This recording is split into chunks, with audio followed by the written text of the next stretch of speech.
Thank you very much, Patrick. Bonsoir à toutes et à tous. It's a great joy and a privilege to be with you here tonight. I feel humbled to have been asked to give this keynote tonight. But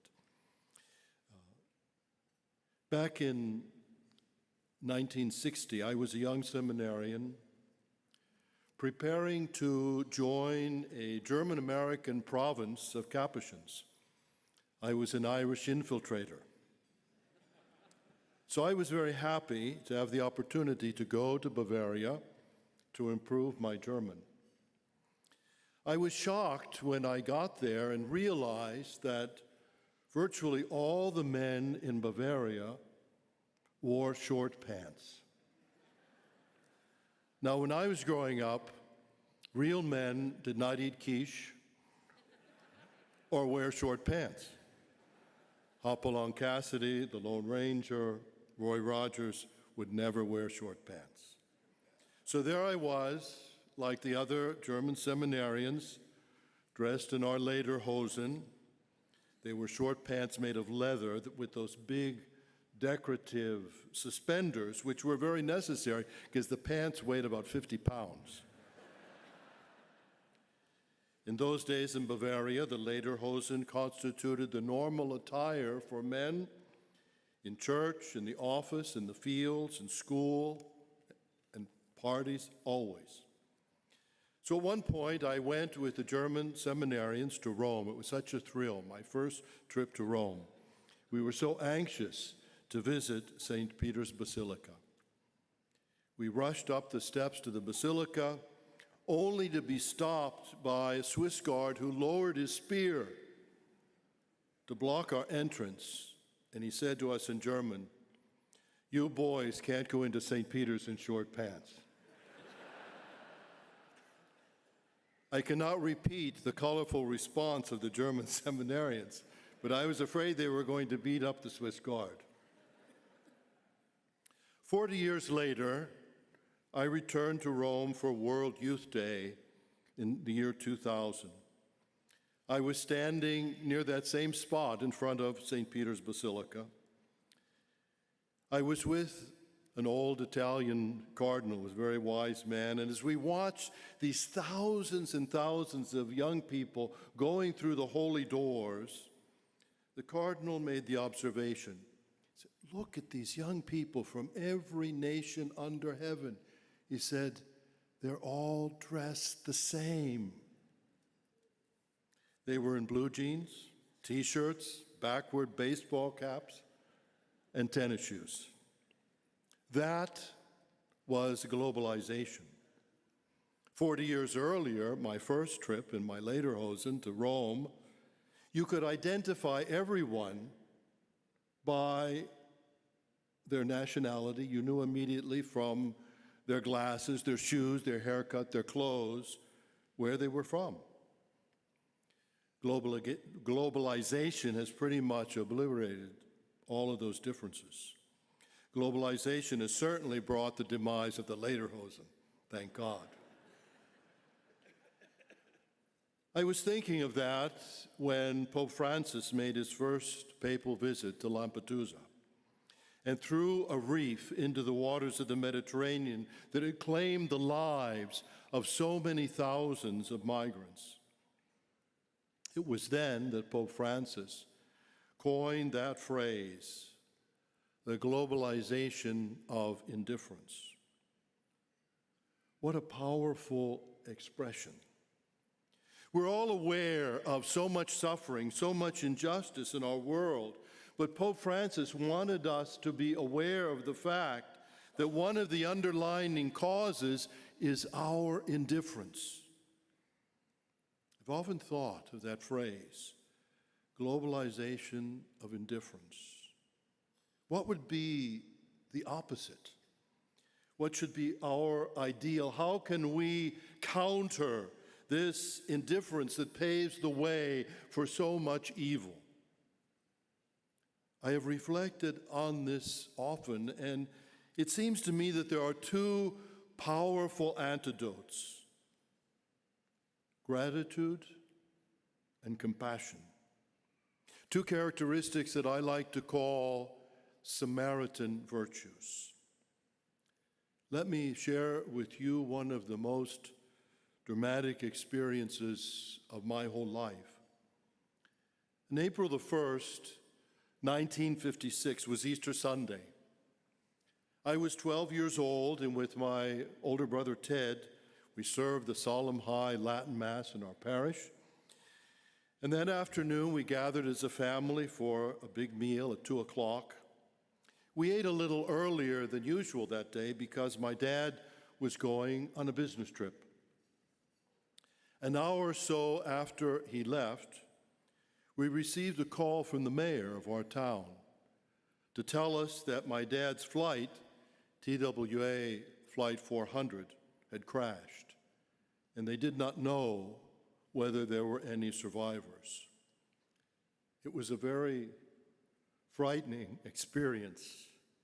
I get emotional just thinking about it now. I worshiped my dad, and I was so distraught. But I'll never forget the first person to arrive at our house was Father Larry O'Connell, our pastor, who prayed with us, and he stayed with us until we received word that my father was safe. Most of the people on the plane, including the crew, had died. My father arrived home looking quite disheveled and with a big shiner, like he'd been in a brawl or something. But he told us, quite luckily, he was sitting next to the wing. So when the plane went down, the wing was torn off and he was thrown out of the plane to safety. But he never really shared many details about the crash. A week later, the doorbell rang. It was a gentleman with his wife and his child who identified themselves as the Cohen family. They were the first Jews that I had ever met in my life. They brought flowers to give to my mother and explained that they were there because they wanted to thank my dad personally for saving their lives. My dad had not told us that when the plane crashed and he was thrown to safety, that he immediately went back to the plane and carried many injured passengers away from the burning plane. The impact of the crash caused all the seats to be torn up and thrown to the back of the plane, so the people were trapped by their seat belts and the seats of fellow passengers piled on top of them. It took the fire engines a half an hour to get there, and by that time, the plane was completely destroyed by fire, and most of the passengers died. After the Cohens left, my mother commented that Mr. Cohen was like the Samaritan in the gospel. And I piped up with my Catholic school education saying, no, Dad was the Good Samaritan. And Mom said, yes, Dad was the Good Samaritan, but Mr. Cohen was like that one leper, the Samaritan, who returned to say thanks. But the others, for whom your dad risked his life, never bothered to come to say thanks. My mother said they must have been Irish Catholics.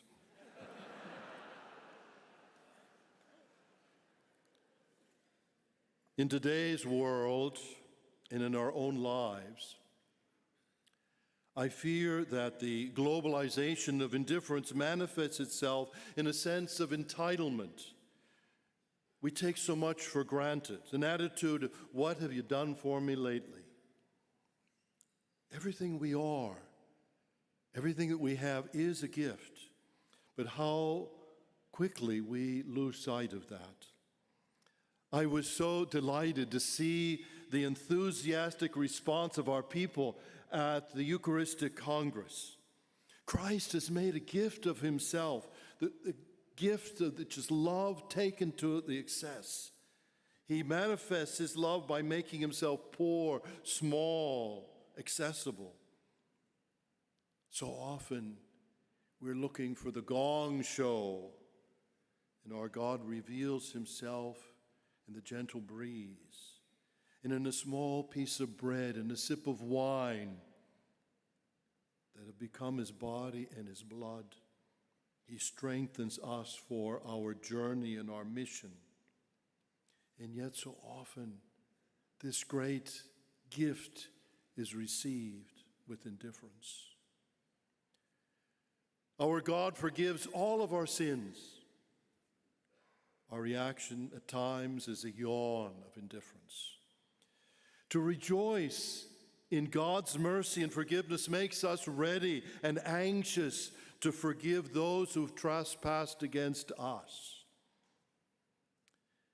And when we realize, as Christ's disciples, that He has saved our lives, and without Him our existence doesn't make sense, then we begin to overcome the indifference that blinds us to reality. It's in the Gospels, Jesus praises the foreigner, the Samaritan, who returns to give thanks. Then the Lord asks that embarrassing question, where are the other 9? I think I'm often in that company, oblivious to the loving goodness with which our God surrounds us. You know, as a young priest in Washington, I used to wait every year for the Washington Post announcement of who won the prize for getting the most parking tickets during the year. And I always checked to see if I was a winner. But you know, it was always the same person, the Russian ambassador. Of course, the diplomats didn't pay any fines, but that didn't stop Washington's finest for giving them a parking ticket every chance they got. It was simply a silly manifestation of the Cold War. In Jesus' day, there was a Cold War between the Jewish people and the Samaritans. The words good and Samaritan would never appear in the same sentence. And yet, one of the most beautiful parables that Jesus gives us in the gospel is precisely that parable of the Good Samaritan. Now, I'm not a great scripture scholar like Cardinal Seán and some of these other theologians here, but I'm of the opinion that Jesus probably based the characters in his parables on real people that he knew, people that he'd met. For instance, I like to connect the dots between the rich young man, an historical figure who appears in 3 of the Gospels, and one of the characters who appears later in a parable. The nameless rich young man goes to Jesus and he asks, what do I have to do to be saved? What do I have to do to get eternal life? He's asking the right questions. A lot of people live their whole lives without asking the right questions. He's asking the right person, Jesus, who better to answer our questions? Jesus tells him, obey the commandments.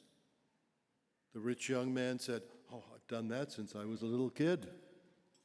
Jesus said, well, there's one thing lacking. You need to go, sell what you have, give it to the poor, and then come and follow me. All the gospel accounts, the 3 synoptic gospels of this historic encounter, tell us that the rich young man went away sad because he had so much money and he couldn't accept Jesus' invitation to give that money to the poor. I like to imagine that rich young man who gave such importance to wealth may have been the inspiration for the parable of Lazarus and the rich man. The parable might simply be a description of what would happen to that young man in his later years. In the parable, the rich man, still nameless, lives sumptuously in great banquets and wears designer clothes, while poor Lazarus is homeless and starving on his front porch.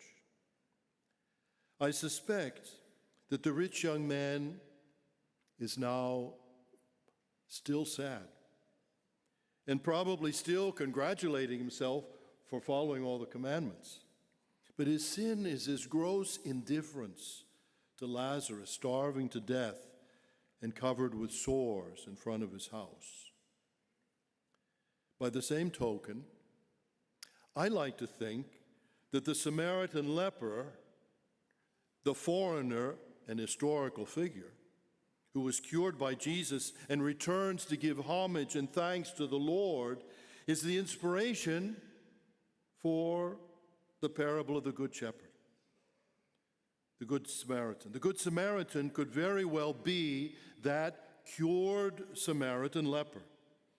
And the Samaritan's reaction of compassion to the man left half dead by the side of the road might have been a result of his profound sense of gratitude for having been gratuitously cured by this Jewish stranger, Jesus of Nazareth. Pope Francis, in his powerful encyclical letter on solidarity and fraternity, Fratelli Tutti, points out that the Good Samaritan's love is not limited by cultural differences, nor does he use inconvenience as an excuse not to provide aid, as the Levite and the priest do. Theirs is a reaction of indifference in the face of human suffering. The Samaritan does not expect any kind of reward for his generosity. His service is gratuitous and spontaneous. Indeed, the Samaritan is putting himself in harm's way, since as a foreigner, someone could accuse him of being the one who attacked the man who was left half dead, a driving while black scenario. Pope Francis tells us the Samaritan is an example of the Christian calling to be a neighbor to all. The first step in overcoming the globalization of indifference has to begin in our own hearts. Like the leper Samaritan, we must learn to be thankful, to count our blessings, even the blessings in disguise. If we're going to be honest, very often success and prosperity tend to make us more self-centered and selfish.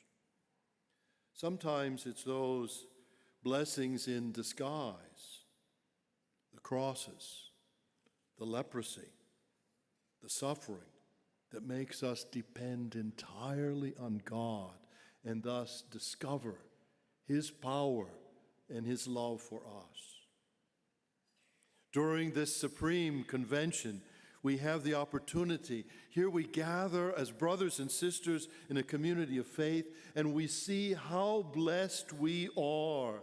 The ideals and the goodness of Blessed Michael McGivney, the fraternity and the joy of being part of Jesus' family, the witness of our fellow knights and their families should fill us with gratitude.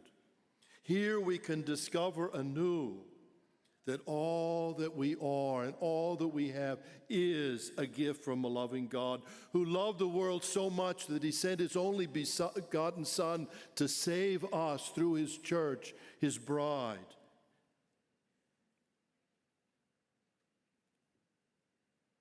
This profound sense of gratitude will necessarily lead us to be constantly seeking how to express this gratitude in acts of forgiveness, mercy, love, and service.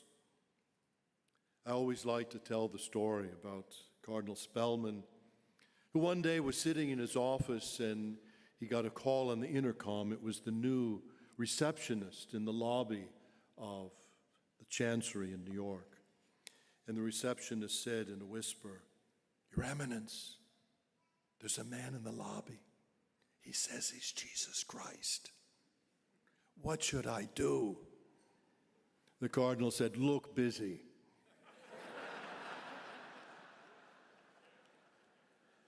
The Cardinal's glib response contains a great truth.